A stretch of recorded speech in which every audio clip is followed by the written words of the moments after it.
అత్యాధునిక labs, international collaborations, advanced placements. మీ dream career ని రీచ్ అవ్వడానికి మీ best choice Godavari global university.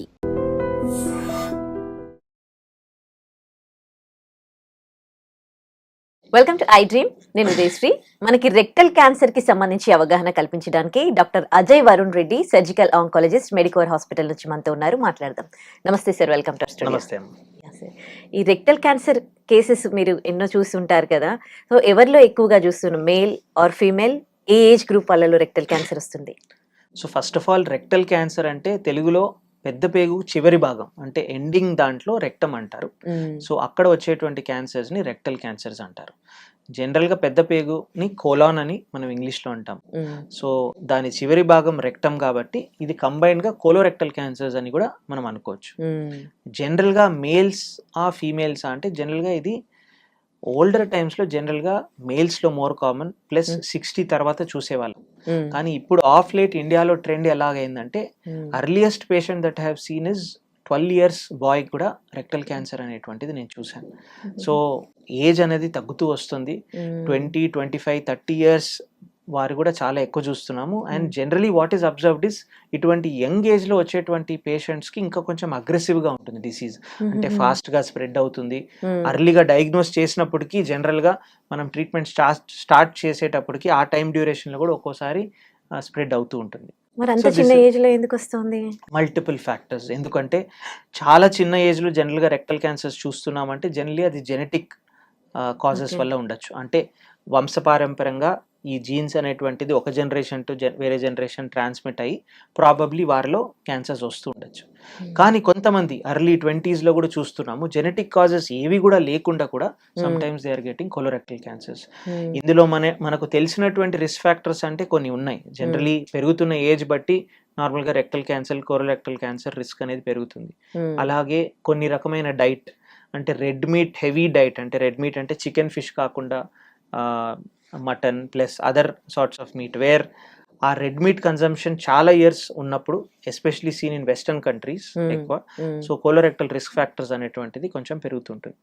అదే కాకుండా ఒబేసిటీ, అంటే obesity, sedentary lifestyle, so దీనివల్ల కూడా కోలోరెక్టల్ రిస్క్ ఫ్యాక్టర్స్ అనేటువంటిది పెరుగుతుంది. So smoking and lung cancer లాగా అంత స్ట్రాంగ్ అసోసియేషన్ లేకపోయినా కానీ కోలోరెక్టల్ క్యాన్సర్స్ కి మల్టీఫ్యాక్టరల్ కాజెస్ అనేవి ఉన్నాయి. Generally revolving around life style, diet, కొన్ని హ్యాబిట్స్ అండ్ ఆల్ దట్. కానీ ఇందులో మీరు మాడిఫై చేయలేనిది ఏజ్. పెరుగుతున్న ఏజ్ బట్టి నార్మల్గా రిస్క్ అనేది పెరుగుతుంది, కానీ పెరుగుతున్న ఏజ్ మనం ఆపి పెట్టలేము. Second thing is genetic causes, అంటే మన ఫ్యామిలియల్ కాజెస్ ఏమైనా ఉన్నాయి, జెనెటిక్ ప్రీడిస్పోజిషన్ ఉందంటే అది కూడా మనం మార్చలేము. But the other things you can change. కానీ ఇప్పుడు ఏం చూస్తున్నామంటే beyond all this also this probably something else that is causing all this. ఇంకా మనకు క్లారిటీగా తెలియకపోవచ్చు, but we're seeing more and more young patients, especially in India, who are coming with colorectal cancer. అసలు cancer కి symptoms ఏవి బయటపడవు last stage వరకు కదా. మరి ఈ రెక్టల్ క్యాన్సర్ అయితే పేషెంట్ ఏ స్టేజ్ లో రావడం జరుగుతుంది మీ దగ్గరికి? సో రెక్టల్ క్యాన్సర్స్ అనేటువంటివి వెరీ వెరీ ఎర్లీ స్టేజ్లో ప్రాబబ్లీ సిమ్టమ్స్ ఉండవు, కానీ జనరల్గా ఇది మనం మోషన్ పోయేటువంటి స్థలంలో ఉంటుంది కాబట్టి జనరల్గా పేషెంట్స్ ఎలా వస్తారంటే, నాకు జనరల్గా డైలీ మోషన్ బాగానే వెళ్ళేది సార్, కానీ ఆఫ్ లేట్ ఒక 3 to 4 weeks నుంచి చాలా కష్టపడాల్సి వస్తుంది, కాన్స్టిపేషన్ అదొకటి. ఇంకోటి మోషన్ వచ్చినట్టు వస్తుంది కానీ బాత్రూమ్కి వెళ్ళినప్పుడు యాక్చువల్గా మోషన్ రావట్లేదు, జస్ట్ పిసురులాగా పడుతోంది, లేదంటే ఏదో డిశ్చార్జ్ లాగా వస్తుందని అదొకటి. ఇంకోటి మోషన్ పాస్ చేసేటప్పుడు బ్లడ్తో పాటు వస్తుంది సార్. మా లోకల్ డాక్టర్ని అడిగితే అది పైల్స్ ఉండొచ్చు, ఏం కాదులేండి వదిలేసేయండి అన్నారు, కానీ నాకు భయంగా ఉంది, ఏమైనా ప్రాబ్లం ఉండొచ్చా, అలా కూడా వస్తూ ఉంటారు. జనరల్గా రెక్టల్ క్యాన్సర్స్ అంటే ఇటువంటి సిమ్టమ్స్ ఉంటాయి, కాన్స్టిపేషన్, లేదంటే బ్లడ్ ఇన్ స్టూల్స్, లేదంటే స్టూల్కి వెళ్ళాలనిపిస్తుంది కానీ కాన్స్టెంట్ గా ఏమీ రాకపోవడం. అదే కొంచెం హైయర్ అప్, అంటే రెక్టమ్ కాకుండా కొలాన్ లో ఉండేటువంటి క్యాన్సర్స్ లో జనరల్ గా ఏమనుకుంటారంటే ఏమి సిమ్టమ్స్ లేకపోయినా అనీమియా ఉండొచ్చు, అంటే బ్లడ్ తక్కువ కావచ్చు, అంటే స్లోగా మోషన్ తో బ్లడ్ పడుతూ వారికి తెలియకపోవచ్చు, అది ఫ్రాంక్ బ్లడ్ లాగా పడదు, మోషన్ లో మిక్స్ అయి కొంచెం బ్లడ్ కూడా వచ్చి వారు యూజువల్లీ రియలైజ్ చేసే టైంకి నార్మల్గా అనీమియా అనేటువంటిది వస్తుంది. కొంతమందిలో ఫ్రాంక్గా కొంచెం అడ్వాన్స్ స్టేజెస్లో మొత్తం ఇంటెస్టైన్ బ్లాక్ అయి అబ్డామినల్ బ్లోటింగ్తో రావచ్చు.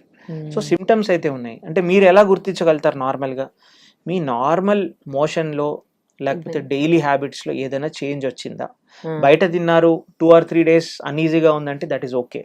3 to 4 weeks పర్సిస్టెంట్ గా ప్రాబ్లం రిజాల్వ్ కావట్లేదు, అది పెరుగుతుందంటే సింపుల్ టెస్ట్ ఉన్నాయి. అంటే కొలనోస్కోపీ అనేటువంటి ఒక చిన్న టెస్ట్తో నార్మల్గా ఏమైనా గ్రోత్ ఉందా లేదా అనేది తెలుస్తుంది.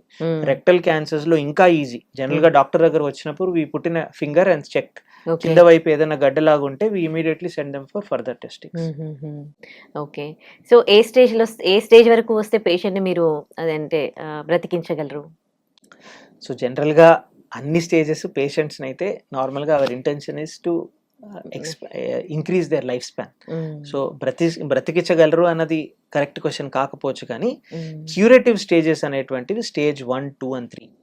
సో ఈ స్టేజ్ వస్తే ఖచ్చితంగా ఈ పేషెంట్కి ఈ ట్రీట్మెంట్స్ చేస్తే జనరల్గా క్యూర్ అనేటువంటిది అందించగలుగుతాం. అఫ్ కోర్స్ కొంతమందిలో క్యూర్ చేసిన తర్వాత కూడా కొన్ని ఇయర్స్ తర్వాత వెనక్కి రావచ్చు, but that is a different issue. అదే స్టేజ్ 4లో జనరల్గా స్ప్రెడ్ అయినప్పుడు రెక్టల్ క్యాన్సర్స్లో జనరల్గా కొన్ని క్యాన్సర్స్లో ఏం చేస్తామంటే స్టేజ్ 4లో కూడా అర్లీ స్టేజ్ 4ని క్యూరేటివ్ కింద భావిస్తాము. చాలా అడ్వాన్స్ స్టేజ్ 4లో అగైన్ క్యూర్ పాసిబుల్ కాదు, కానీ కంట్రోల్ చేయొచ్చు అంట. ఇప్పుడు స్టేజ్ 1, 2, 3లో జనరల్గా కోలోరెక్టల్ క్యాన్సర్స్లో ట్రీట్మెంట్ ఇలాగుంటుంది. కొలాన్ క్యాన్సర్ అనుకోండి, స్టేజ్ 1 and 2 and 3లో సర్జరీ ఫస్ట్ చేస్తాం, దాని తర్వాత అవసరం పడితే కీమోథెరపీ అనేటువంటిది ఇస్తాం. రెక్టమ్ అంటే అది మన పెద్ద పేగు చివరి భాగంలో ఉంటుంది, సర్జరీ కొంచెం డిఫికల్ట్గా ఉంటుంది కాబట్టి ఫస్ట్ మనం కీమో రేడియేషన్ కాంబినేషన్లో ఇచ్చిన తర్వాత కొన్ని వీక్స్, దాని తర్వాత సర్జరీకి అనేటువంటిది తీసుకుంటాం. జనరల్గా all these patients very early stage 1, 2 ఉన్నప్పుడు కీమోథెరపీ కూడా అవసరం లేదు. తర్వాత కొంచెం అడ్వాన్స్ స్టేజ్లో ఉన్నప్పుడు కీమోథెరపీ అనేటువంటిది సర్జరీ తర్వాత కూడా ఇస్తూ ఉంటాం. అదే స్టేజ్ 4 అనుకోండి, జనరల్గా స్టేజ్ 4లో జనరల్లీ కీమోథెరపీనే ఫస్ట్ ఇస్తూ ఉంటాం. దాని తర్వాత కొన్ని ఎర్లీ స్టేజ్ 4లో కీమోథెరపీ ఇచ్చిన తర్వాత బాగా రెస్పాండ్ అయిన తర్వాత సర్జరీ అనేటువంటిది చేస్తూ ఉంటాం. అడ్వాన్స్ స్టేజ్ 4లో జనరల్గా ఓన్లీ కీమోథెరపీ ఇస్తూ ఉంటాం. ఇవన్నీ అది థెరపీస్ వల్ల వాళ్ళకి హెయిర్ ఫాల్ అవ్వడం, బాగా హెయిర్ అంతా పోతుంది, బాడీ పైన పెద్ద పెద్ద ప్యాచెస్ లాగా అవుతాయి. ఆ తర్వాత వాళ్ళు క్యూర్ అయిపోయాక ఇవన్నీ పోయి మళ్ళీ నార్మల్ గా హెయిర్ గ్రోత్ రావడం అవన్నీ జరుగుతుంది సార్? జనరల్గా హెయిర్ ఫాల్ అనేటువంటిది టెంపరీ. డాక్టర్ పరంగా ఆలోచిస్తే hair fall is the least of our concerns. Chemotherapy ఇచ్చినప్పుడు జనరల్ గా హెయిర్ పడిపోతుంది, దాని తర్వాత కీమోథెరపీ సైకిల్స్ తర్వాత ఆ ఫాలికల్స్ రీగ్రో కూడా అవుతుంటాయి. But there are other things. Chemotherapy టైంలో మన బ్లడ్ కౌంట్స్ అనేటువంటి పడుతూ ఉంటాయి, haemoglobin, white blood cell count, platelets అనేటువంటి పడుతూ ఉంటాయి. అలాగనే కొన్ని కీమోథెరపీకి న్యూరోపతీస్ అంటే నర్వ్స్ ని ఎఫెక్ట్ చేయొచ్చు. సో అటువంటి సైడ్ ఎఫెక్ట్స్ కి we want to watch out for. కొన్ని సైడ్ ఎఫెక్ట్స్ పర్మనెంట్ గా ఉండొచ్చు, లేదంటే లాంగ్ లాస్టింగ్ గా ఉండొచ్చు. జనరల్ గా హెయిర్ ఫాల్ అనేది అంత డిబిలిటేటింగ్ అనిపించచ్చు కానీ పేషెంట్ కి, ఎందుకంటే బయటికి వెళ్ళినప్పుడు హెయిర్ ఫాలే కనిపిస్తుంది కాబట్టి. కానీ జనరల్ గా ఇవన్నీ రివర్సిబుల్. అదే కాకుండా there are other things. Usual గా కీమోథెరపీ ఇచ్చినప్పుడు మొత్తం బాడీ పైన యాక్ట్ అవుతుంది కాబట్టి మౌత్ లో అల్సర్స్ రావడం, మోషన్ లో కొంచెం ప్రాబ్లం రావడం, ఇవన్నీ జనరల్ గా కొన్ని సైకిల్స్ తర్వాత సర్దుకుంటాయి. And once they are off the acute side effects, general గా లాంగ్ టర్మ్ లో పర్సిస్టెంట్ సైడ్ ఎఫెక్ట్స్ అనేవి కొన్ని ఉంటాయి. ఇవన్నీ పెయిన్ఫుల్ థెరపీస్ అండి? Generally not. ఇచ్చేటప్పుడు చాలా పెయిన్ ఉంటుంది అన్నది కామన్ థీమ్ అయితే కాదు, ఈవెన్ విత్ సర్జరీ. ఎందుకంటే సర్జరీ టైంలో usually we do it under anaesthesia. Plus ఇప్పుడు రోబోటిక్ సర్జరీ కూడా వచ్చింది. We're regularly offering robotic surgery for rectal cancers. అది ఒక పెద్ద అడ్వాన్స్మెంట్ అనుకోవచ్చు. ఇది వరకు ఓపెన్ సర్జరీ అనేటువంటి పెద్ద కాట్ వేసి చేసేవాళ్ళం, పేషెంట్ రికవరీ కొంచెం స్లోగా ఉండేది. Now with the advent of robotic surgery, చిన్న 5 mm చిన్న రంధ్రాల ద్వారా we're able to complete the entire surgery and beautifully well. అంటే చిన్న నర్వ్స్ కానీ బ్లడ్ వెసల్స్ కానీ అన్ని కూడా ప్రాపర్ గా విజువలైజ్ చేస్తూ patient usually comes out. General గా ఈ సర్జరీస్ తర్వాత కూడా పెయిన్ రిలీఫ్ మెడికేషన్స్ అనేటువంటివి చాలా స్టాండర్డైజ్ అయిపోయాయి ఇప్పుడు.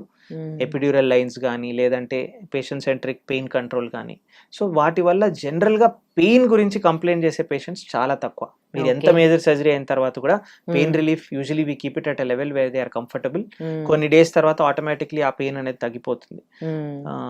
కానీ సర్జరీ టైంలో we're looking out for other things. అంటే పోస్ట్ ఆపరేటివ్ ఐలియస్ అనుకోవచ్చు, అంటే ఇంటెస్టైన్ ఫంక్షనింగ్ అనేది కొంచెం స్లో కావచ్చు, పోస్ట్ ఆపరేటివ్ బ్లీడింగ్, ఇటువంటివి we try to see more. General గా పెయిన్ అనేటువంటిది మా అనస్థీసియా టీమ్స్, ఐసీయూ టీమ్స్ అనేటివి చాలా బాగా కంట్రోల్ చేస్తుంటారు. అలాగనే కీమోథెరపీ కూడా జనరల్ గా కీమోథెరపీ వెళ్ళేటప్పుడు పెయిన్ అనేది జనరల్ గా ఉండదు, కానీ మోస్ట్లీ పేషెంట్స్ ఎటువంటివి కంప్లైంట్ చేస్తారంటే ప్రతిసారి మాకు గుచ్చాల్సి వస్తుంది, they are able to veins దొరకట్లేదు, లాస్ట్ టైం ఈ సైడ్ కీమోథెరపీ ఇచ్చారు, ఈ సైడ్ ఇవ్వాల్సి వస్తుంది, ఎందుకంటే these are weekly or 3 weekly treatments. అటువంటి వాటికి కూడా we have better systems now. ఇప్పుడు కీమోపోర్ట్స్ అనేటువంటివి ఎక్కువ పెడుతున్నాం. కీమోపోర్ట్స్ అంటే మన బాడీలో ఉండేటువంటి పెద్ద బ్లడ్ వెసల్ కి ఒక చిన్న చేంబర్ అటాచ్ చేస్తాము. సో ప్రతిసారి హ్యాండ్ లో బ్లడ్ సర్క్యులేషన్ కోసం వెతుకుతూ ఐవి లైన్ వేయని అవసరం లేదు.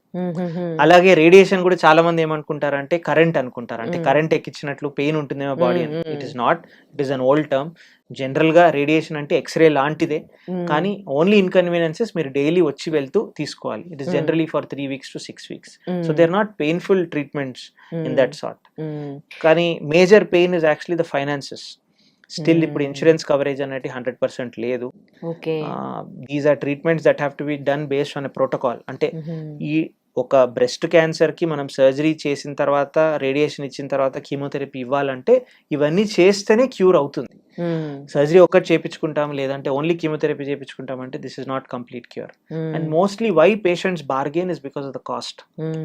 జనరల్ గా మల్టిపుల్ ట్రీట్మెంట్స్ ఉంటాయి. Some of these treatments are costly. Some of these treatment cost ఒక్కోసారి హాస్పిటల్ చేతిలో కూడా లేదు, because the drugs that come are usually imported sometimes. ఆ companies usually set the rates. So because of lot of factors usually sometimes patients don't get the best of care. Okay. So ఇంతకు ముందు అది cancer వచ్చింది అని అంటే ఇంకా life span వాళ్ళ తక్కువే ఉంటుంది, 4-5 years వరకు మాత్రం సర్వైవ్ అవుతారు అని కొంతమంది, అంటే నేను ఫ్యూ ఇయర్స్ బ్యాక్ ఇంటర్వ్యూ చేసినప్పుడు కొంతమంది డాక్టర్స్ చెప్పారనమాట. మరి ఇప్పుడు ఎట్లాంటి పరిస్థితులు ఉన్నాయి? లేదు, అలాగైతే కాదు. జనరల్ గా మోస్ట్ క్యాన్సర్స్ కి ఇప్పుడు వీ హ్యావ్ ఎ ప్రోటోకలైజ్డ్ ట్రీట్మెంట్. అంటే రెక్టల్ క్యాన్సర్ స్టేజ్ 2లో వస్తే ఏం చేస్తే బెస్ట్ అవుట్కమ్స్ ఉంటాయని most cancer centres usually follow it.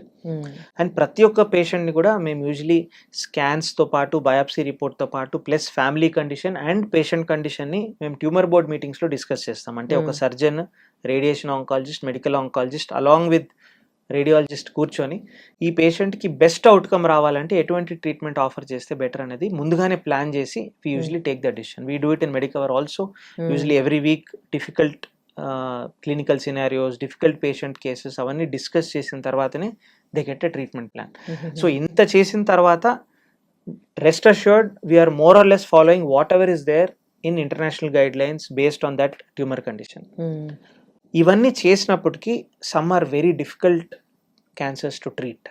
Say pancreatic cancer అనుకోండి, అర్లీ స్టేజెస్లో కూడా కంప్లీట్ ట్రీట్మెంట్, సర్జరీ, కీమోథెరపీ అన్నీ చేసిన తర్వాత కూడా యూజువల్గా some patients రికర్ back in some time, maybe 3 years కావచ్చు, 4 years కావచ్చు.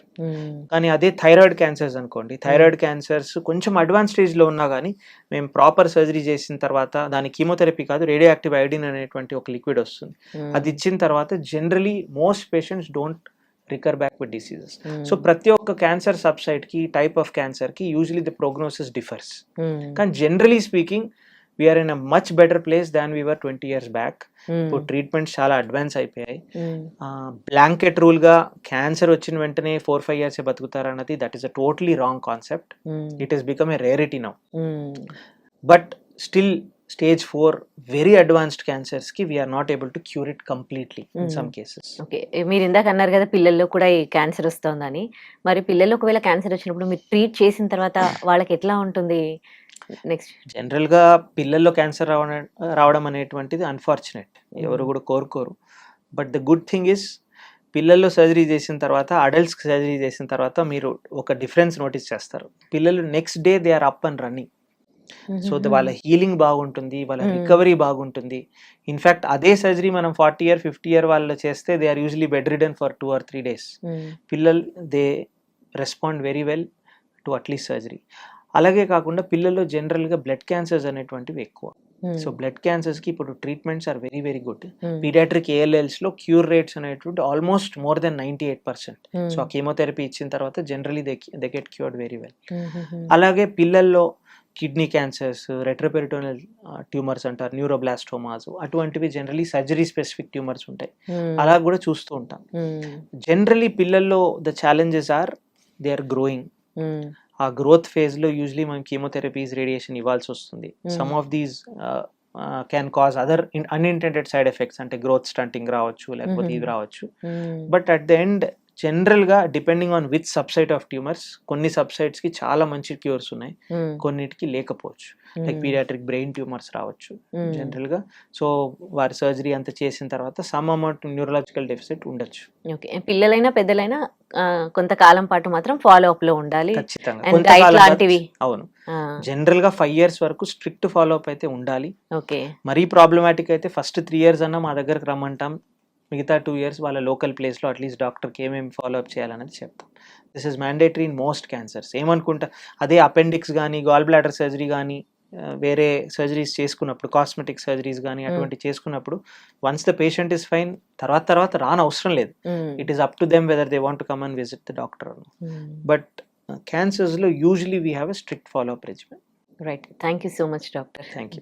And for more videos, Please subscribe to iDream. Please subscribe to iDream. Please subscribe iDream. And please subscribe to iDream. For more videos, subscribe to iDream. please like, share and subscribe to the channel. Congratulations, iDream. Subscribe to iDream. Subscribe to iDream. So subscribe to iDream Media. iDream ki iDream team andarki huge congratulations. Please subscribe iDream Media. Please subscribe to iDream. Subscribe iDream. Please subscribe to iDream. iDream అంటే నా కళల channel subscribe చేసుకున్న నోరు తిరుగుతలేదు, మీరైతే గంట గుర్తు కొట్టండి. For more such videos, please subscribe to iDream. Subscribe to iDream. Please subscribe to iDream. Please subscribe iDream Media. Please do subscribe to iDream. Please subscribe to iDream Media. For best entertainment and information, please subscribe iDream. And don't forget to subscribe to iDream.